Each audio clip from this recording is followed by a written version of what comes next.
Hello again. Here we are, chapter 13, talking today about motivational appeals.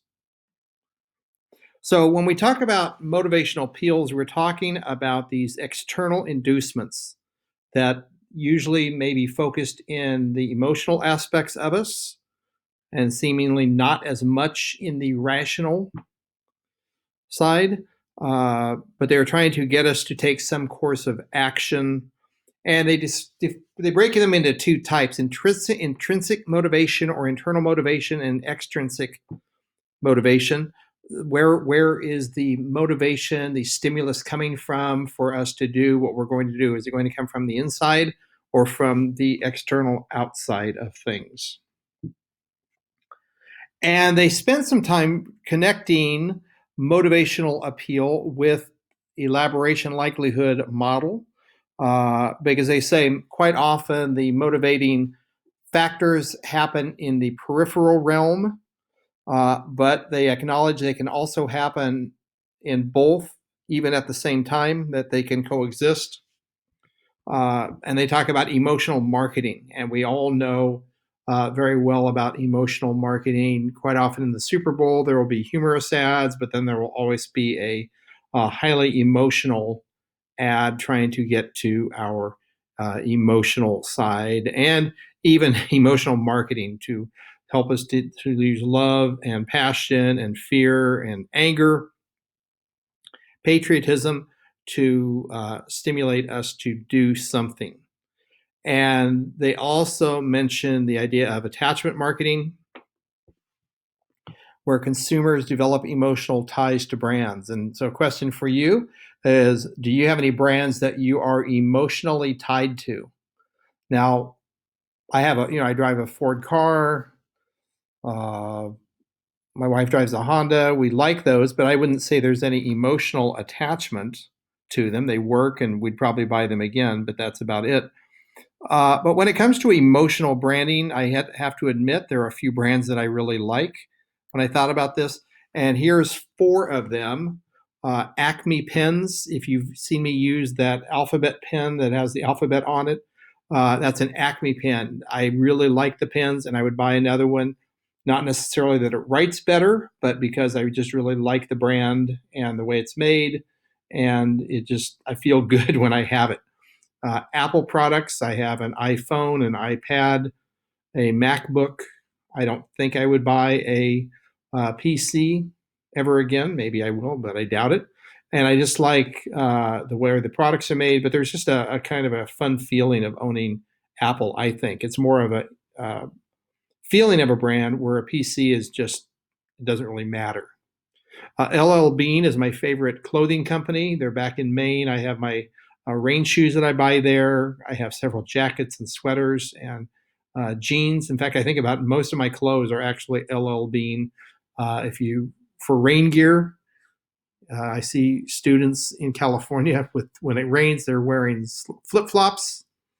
I guess it makes it easier to dry their feet.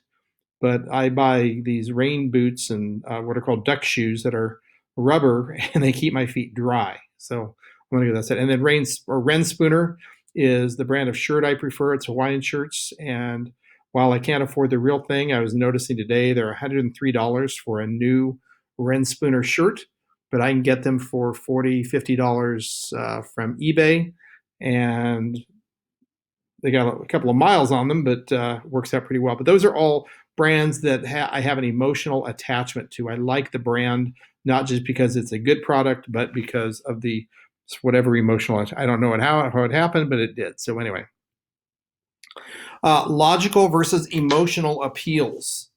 And we kind of know the difference, but as we said before, they're not mutually exclusive, that we are not one or the other. We are quite often a mixed bag of emotion and logic. So logos and pathos are not mutually exclusive. That dichotomy is an artificial distinction. And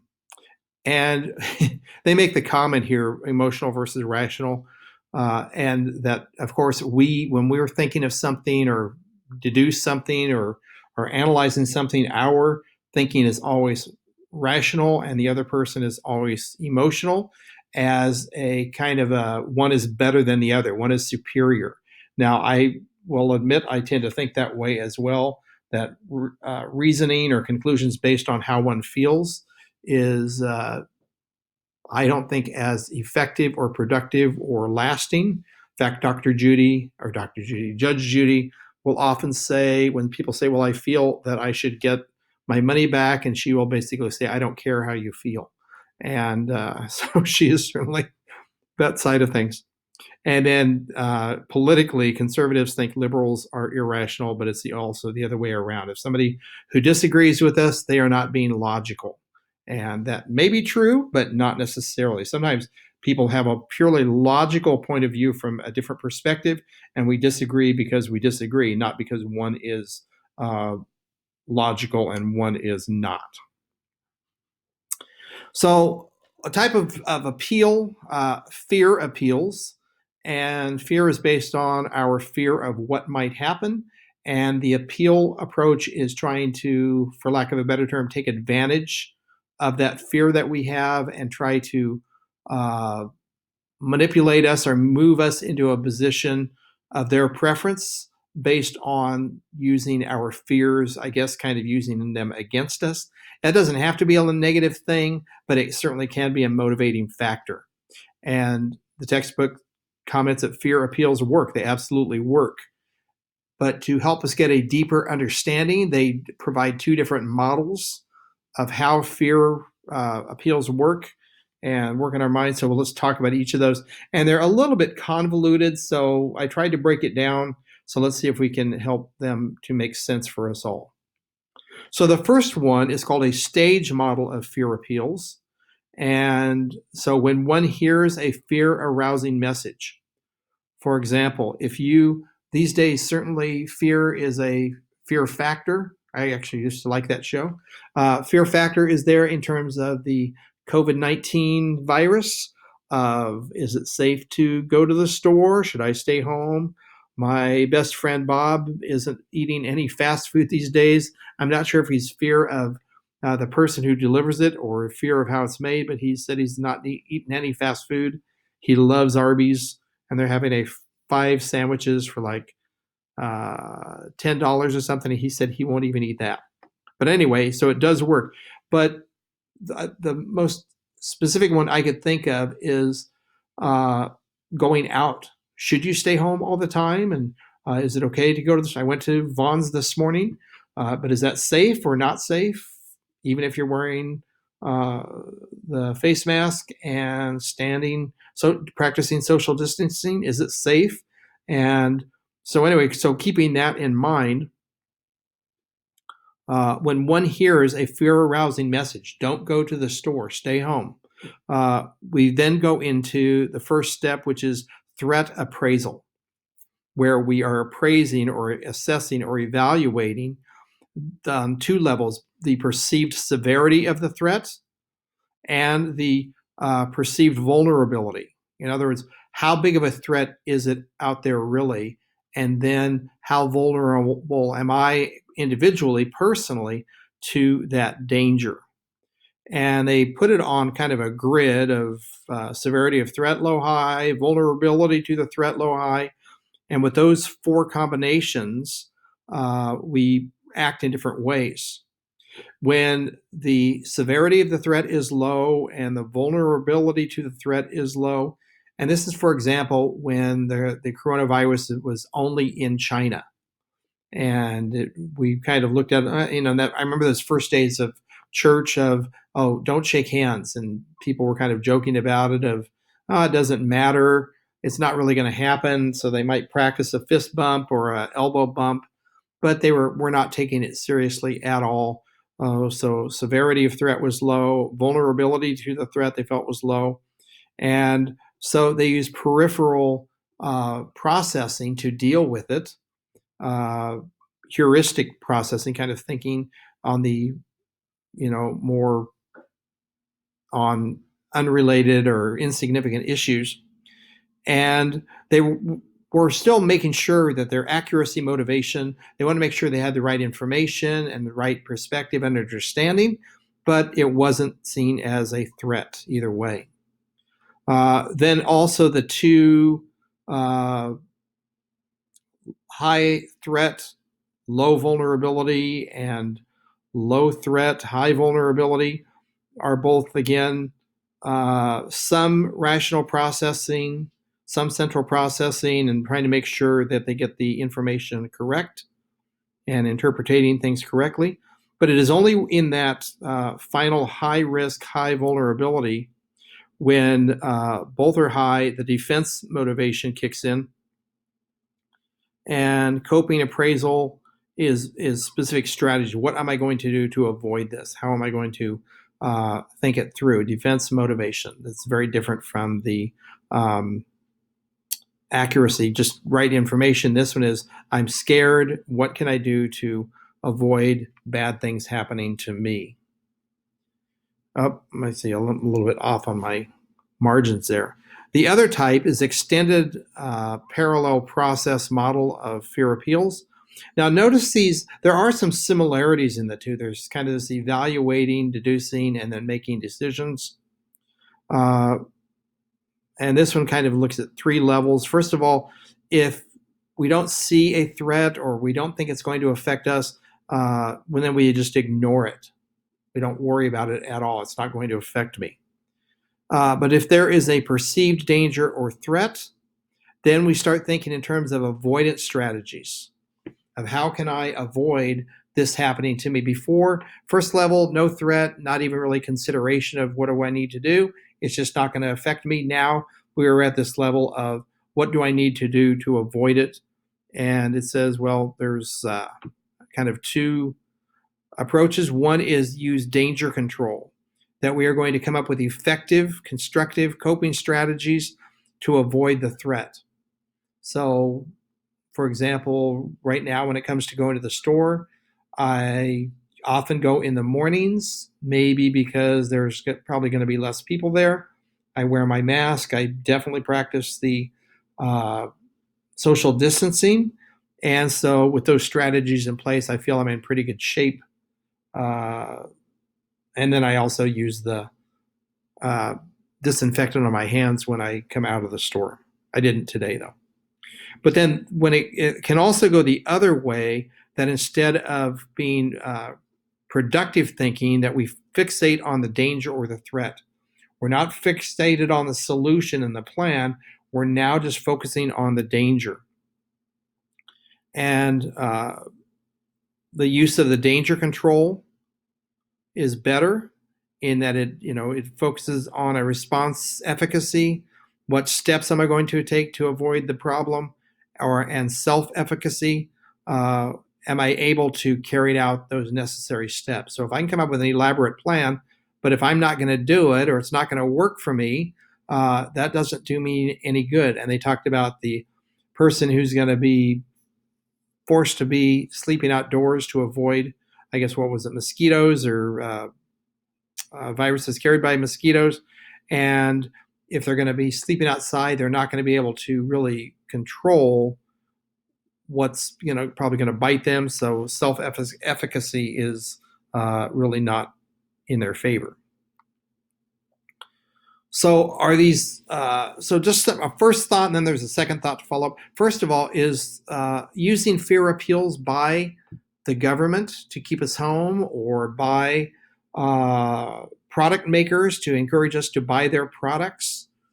Certainly Lysol's hopefully having a field day with their products because we're all afraid of getting it, and we want their products to, kill all that bacteria, all those things on our counters and on our shoes and everywhere else. So they're saying, is it fair? Is it ethical? Is it appropriate to use fear appeals to get people to buy products or do things? Well, the authors say, at least, number one, that there are serious ethical concerns about using fear approach to getting people to do something or stop doing something. So we need to understand, there is an ethical factor there, and that's a serious issue that we should not take lightly. And then second, they're going to say, well, they're not conclusive, but they say we at least want to take extreme caution when using fear appeals. There might be good reasons. Maybe, staying home is using a fear appeal to keep us to stay at home. That may be a good reason, but we always have to be careful in that direction. And then they say pragmatically, the two fear appeals for the stage model, fear appeals that heighten the perceived severity and vulnerability are most effective. So if we can get people to think in terms of how serious is the threat and how vulnerable are we to the threat, that's good to motivate us. It will motivate us. And then the EPPM model, fear appeals identifying specific actions that the target audience, not the target audience, can perform are most effective. So they kind of say pragmatically, here's what you're after with these two models, but again, approach them with caution as the ethical considerations should be taken into account. Negative emotions, making people feel bad. Is that a good model? Is that a helpful thing? And they focus on these three: pity, making us feel compassion and sadness for others, and negative depictions work best. That is, they use the example of, I think it was those with disabilities. If they are seen as vulnerable and needing help and unable to help themselves, then people will tend to give more. But if they are seen as independent and strong, still have some limitations. But if you focus on the strength side, you won't get as much money. So is it, again, the ethical question of, is it right to cast people in certain light because it will get more donations? There is a question mark, a huge question with that kind of approach. Make them look less so that you can kind of financially get more. Guilt, inducing blame into people, making them feel bad, but they're and we know that works with certain aspects of life, that you can get people motivated because they feel guilty or ashamed. Maybe a food drive where you're saying, well, you have so much, you should give to those who have little. And I think of the Apostle Paul in his letter to the second letter to the Corinthians, where he comments about, God has given plenty to some, so they can then give to others. Is that a guilt motivation? Maybe. But they also say that you can go too far with guilt, that there is a psychological reactance. If we feel threatened in our freedom, that we have the freedom not to say no, there will be a reaction of giving less. So you can go too far with that. And then shame, using embarrassment or disgrace or dishonor. Excessive use of shame may result in avoidance or lower self-esteem. Well, I'm not going to comment on self-esteem. I think it's overblown myself, but there is probably a limit of not stressing shame, overly stressing shame. But anyway, negative emotions are used in trying to persuade people, trying to induce them to do or not do certain actions. Humor. Now, this one's easy. The guilt one, shame one, that's not as fun. But humor is very common. We all know it all the time, especially in commercials. Super Bowl, as we mentioned before, the emotional appeal commercials, but there's also humorous commercials that we kind of look forward to. And then the functions of human, how does it work? Well, it captures our attention. So we're paying attention because we're looking forward to being entertained. Second, it increases liking for the source, that whatever the source is, the commercial or a person, we like funny people. We enjoy them. Third, it can serve as a distraction for controversy or different arguments, that if you keep people laughing, their mind is busy and there's going to be less counter arguing, less scrutiny because their mind is already occupied. And so it can work in that way. And then social proof, that we model our behavior after others that we see doing things. And this is the whole thing about laugh tracks or live audiences are better on a TV show filming because we hear other people laughing, and we think, oh, then I'm supposed to laugh too. And so we kind of, that can influence us in that way. Humor also then enhances brand attitudes, that we like products that are supported by comedians and humorous people. We can kind of like that product. It can increase purchase intentions. We will intend to buy products promoted by humorous people. It can increase social attractiveness because we like humor, we like humorous people, and so that becomes more attractive to us to follow. But they also mentioned sometimes humor might take time to work, that there is a sleeper effect that you can, it grows on you. So it may sometimes the influence might take time to kick in, but it may still happen. Then they have a few cautions with humor. Now, I consider myself a fairly funny person. My wife, not so much, that thinks I'm that funny. But, and I would say, yeah, leave humor to the professionals. Number one, don't overdo it. And if your whole story or expression is just all funny, it gets tiring after a while. If you have low credibility, you want to avoid humor, because humor does lower, or certainly does not increase your um, credibility. And so if it's low already, you may not have a whole lot to give. So you want to be careful with that.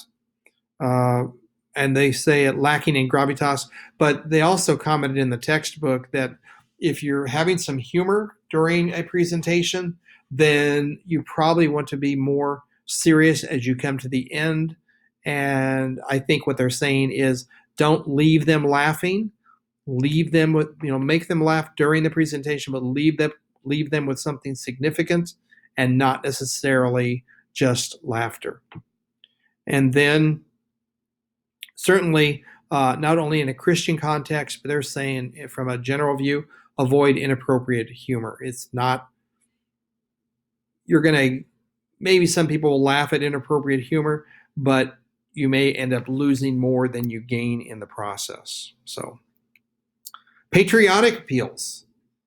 And this also is a very effective method. It works. Conservative audiences probably maybe more so. And it can also be perceived as divisive because it's us versus them.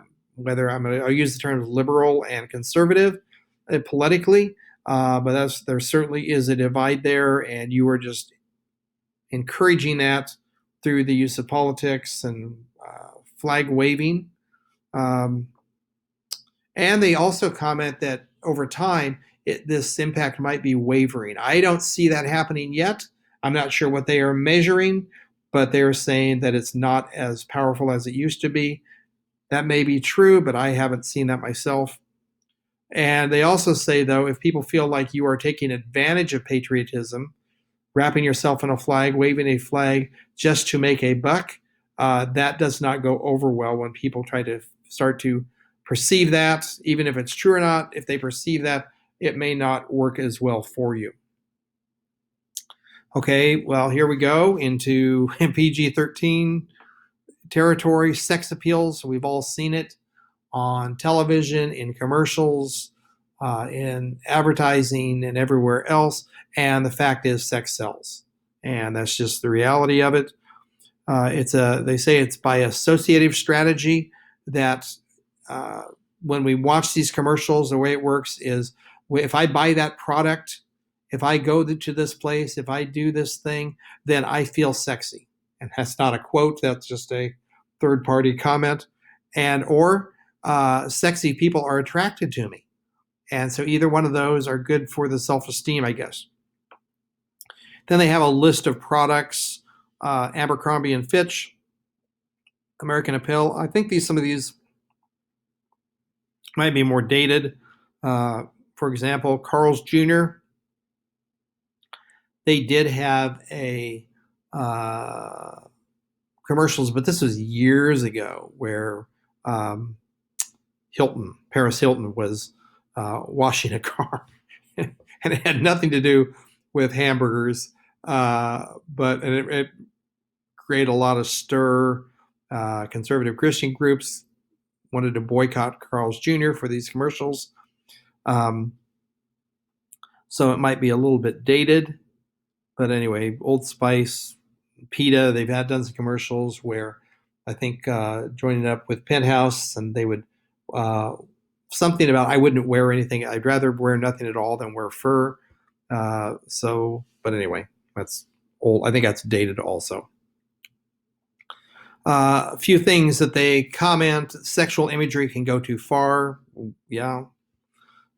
Sex reinforces gender stereotypes. So this is all kind of the downside of things, especially the degradation of women and not taking women seriously, not honoring women in terms of advertising.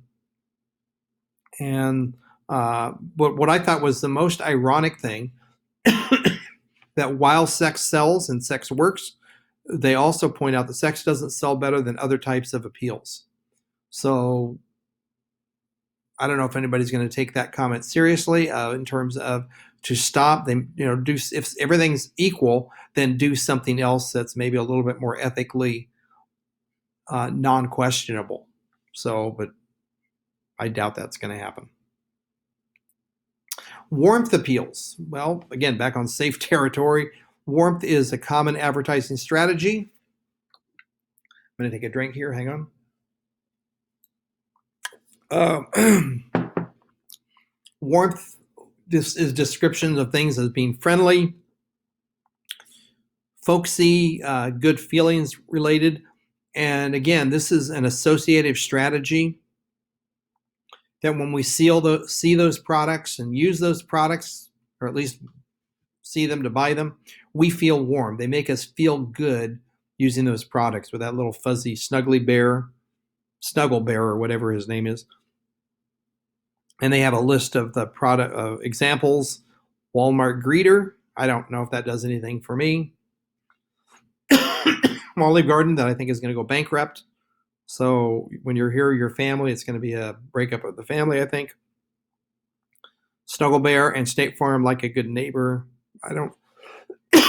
None of those do anything for me. But anyway, I already showed you my warm, fuzzy products of the pen and the clothes and all that. All right. And finally, ingratiation. That is the use of flattery to induce people want to do something or stop doing something. And again, it works. So we have sex sells, the warmth sells, and ingratiation works. So how does it work? Well, first of all, when you ingratiate yourself to others, when you hand out compliments, and we'll come back to the sincerity of those comments later. But when you offer compliments to others and words of affirmation, first of all, it increases liking. That you will like people better who give you compliments and say nice things to you, feel warm to them. A second, you can create perceptions of similarity where you identify that you do things the same, you think the same, you go to the same places, you buy the same products. So you're going to build that connection. And when you find people who do things like you, think like you, you're going to like them better. Maybe it's like when you find somebody who's a fellow Kansas City Chiefs fan and automatically you feel that affinity to them.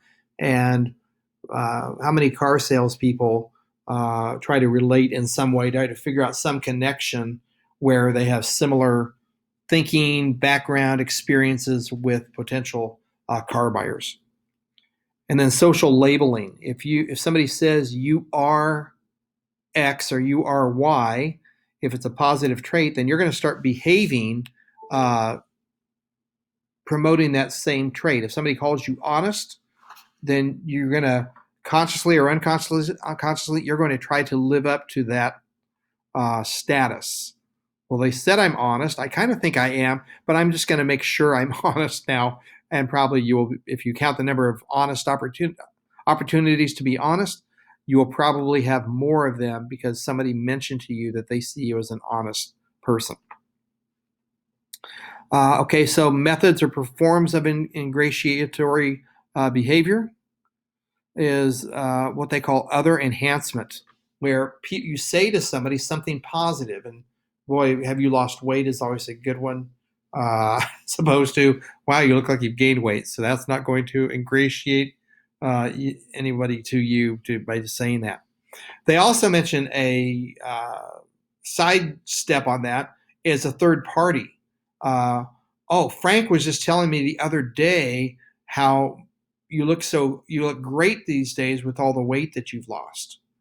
And so I don't know if you're intentionally employing other people to join you in that uh, appeal and that attempt to influence them through ingratiating yourself, but you could use other people as co-conspirators with that.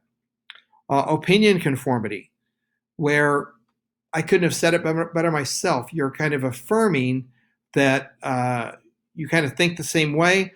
And then a twist on it is where you originally you disagree with them, but then you yield and tell them you agree. Well, I used to think differently, but when I heard your point of view or how you explained it, I changed my mind. And so they're walking away thinking of this power of influence they've had on you to change your perspective. And again, they're going to say, wow, I did that to them. I had some influence on them. A self-presentation. I rushed over from the senior center where I volunteer every Wednesday. So I guess when they're looking at you and seeing what a great person you are, they're going to be more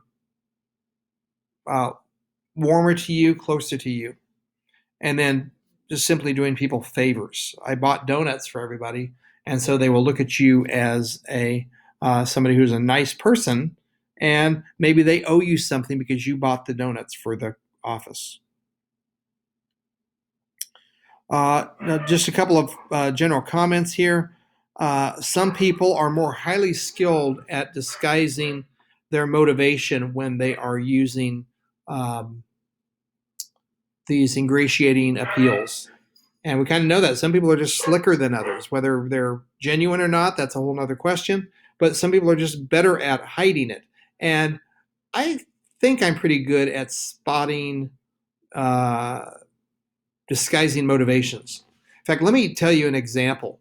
So in the last month or so, I've received a couple of emails from students at schools, not saying where or when or what, but it is this whole email, and it's they've fallen behind, and they're saying, it is because of with people like you that help make it possible to get back on track, and I am sure that I'm going to, with your help, I can be successful this semester, even though it's been challenging. I know that through a little bit of grace and time and patience, I will be back on track. Now, I don't know if that's genuine, but I kind of feel it's like they downloaded a script and set it in a message uh, because I'm so nice and patient and kind and tolerant that anything goes and papers can be turned in whenever, and there's lots and lots and lots and lots of patience, which I'm trying to do, but at the same time I don't like being taken advantage of, and I think part of that may be a ingratiating appeal to me. I do not know that, but anyway. Some people rely on more subtle forms of ingratiation that not only are they good at disguising it, but they're just very subtle about it. And it's happening, and maybe the receiver's thinking, was that just an attempt to get on my good side? And they're not sure if it's genuine or not. And then the last question is it ethical?